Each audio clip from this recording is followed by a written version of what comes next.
अभियान बनाना, नया नक्शा बनाना। इसलिए व्यर्थ का नया सर्वे लाई है और इस सर्वे को 21 चरण में बांटा गया है। सबसे पहला उद्घोषणा डीएम साहब के बंदोबस्त पदाधिकारी के द्वारा कर दिया गया है। दूसरा में ग्राम सभा का आयोजन करके हम लोग आपको सर्वे में क्या क्या प्रक्रम होता है उसकी जानकारी देंगे। तो आज का ग्राम सभा जो आयोजन हुआ है ये आपको हम सबसे पहले दूसरे स्टेज में सबसे पहले स्वघोषणा फॉर्म भरना है। आप लोग को आपके पास जितनी भी जमीन है उसका रिकॉर्ड आपको देना है। उसके लिए फॉर्म है फॉर्म 2।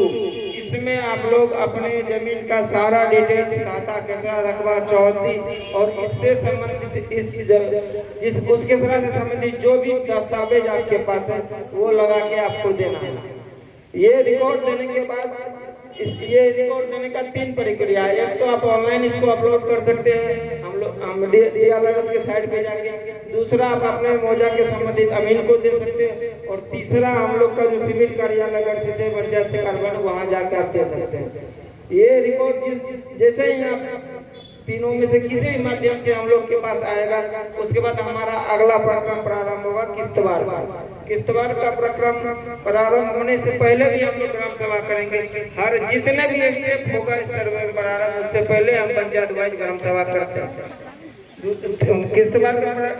किस्तवाड़ की प्रक्रिया प्रारंभ करने से पहले आप सभी को आम सभा के द्वारा सूचना दिया जाएगा और खेसरा नंबर 1 से अमीन से आप हर एक प्लॉट पे जाएंगे और ये जो दस्तावेज आप लोग हमें भर कर दीजिएगा वो रिकॉर्ड मेरे पास रहेगा।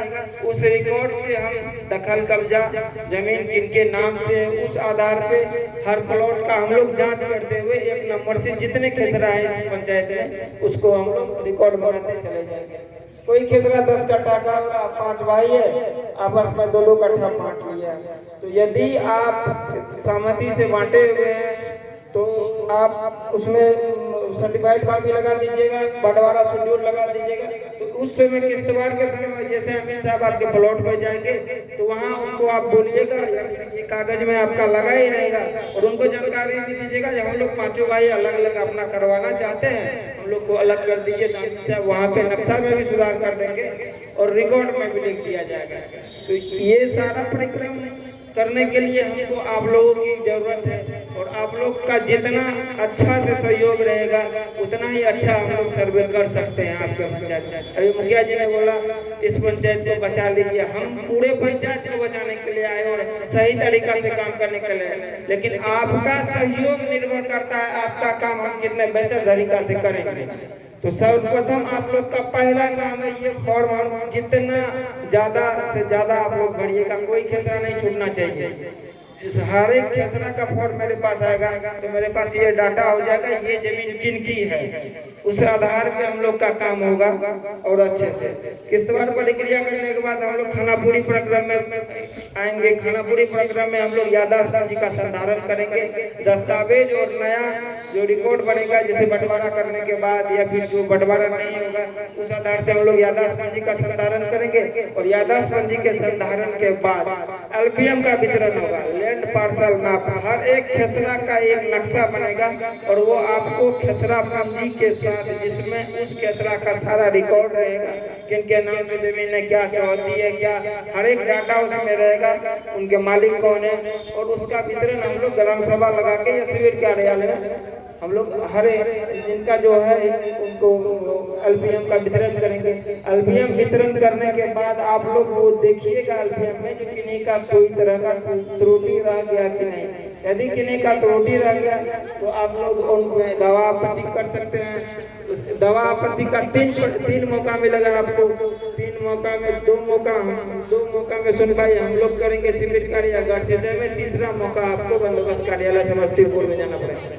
ये प्रक्रम तीनों मौका में यदि आपने दवा आपत्ति नहीं किया या फिर स्वघोषणा नहीं दिया, उसका डाटा हम लोग के पास नहीं आया, आप छूट गए, तो जिस तरह 1960-70 में बहुत आदमी का जमीन सरकारी हो गया या किन्हीं का जमीन किन्हीं के नाम से चल गया, तो इस प्रक्रम में किन्हीं का जमीन किन्हीं के नाम से नहीं छूटेगा, लेकिन जिनका डाटा नहीं होगा वो अनावाद बिहार सरकार के नाम से खाता खोल दिया जाएगा और उसके बाद आप कोर्ट का सहारा लीजिए। उसके बाद हम लोग नहीं कर सकते उसमें कुछ। 3 प्रक्रम तक 3 दवा आपत्ति तक ही हम लोग के हाथ में पावर है और हम लोग उसमें कुछ कर सकते हैं। तो सबसे पहले ये है कि आप लोग ये डाटा भर के आप फॉर्म फिलअप कीजिए। इसमें एक वंशावली का भी फॉर्म आता है। जो भी जमीन के रैयत है जो अभी जीवित नहीं है तो उनके लिए वंशावली का फॉर्म है, वंशावली लगा के उसमें देना। जैसे कोई कवाला जमीन भी है लेकिन उसके रैयत नहीं है, 2 भाई है, तो उसमें भी वंशावली लगाना। वंशावली जिनके नाम से रिकॉर्ड है उनसे लेके उनके जो वंशज अभी तक जिंदा है उनके बीच का बनेगा वंशावली। आप सरपंच से भी बनवा सकते हैं, मुखिया से भी बनवा सकते हैं और खुद से भी बनवा के दे सकते हैं सत्यापित करके। उस वंशावली को हम इसी ग्राम सभा में पास करवाएंगे। उसके लिए एक ग्राम सभा किया जाएगा और उसको पास किया। वंशावली में बेटी का नाम भी देना है। यदि आपकी बेटी नहीं लेना चाहती है तो उनसे एनओसी बनवा के लगवा दीजिएगा।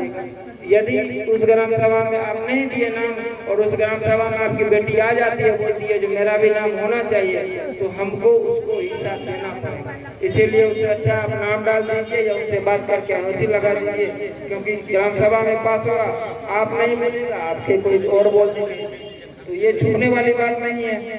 तो वंशावली भी लगा के देना है। और ये प्रक्रम 22 प्रक्रम तक चलेगा। इसमें सर्वे तभी सक्सेस होगा जब आप लोग का सहयोग रहेगा। और आगे की जानकारी हमारे साथ है।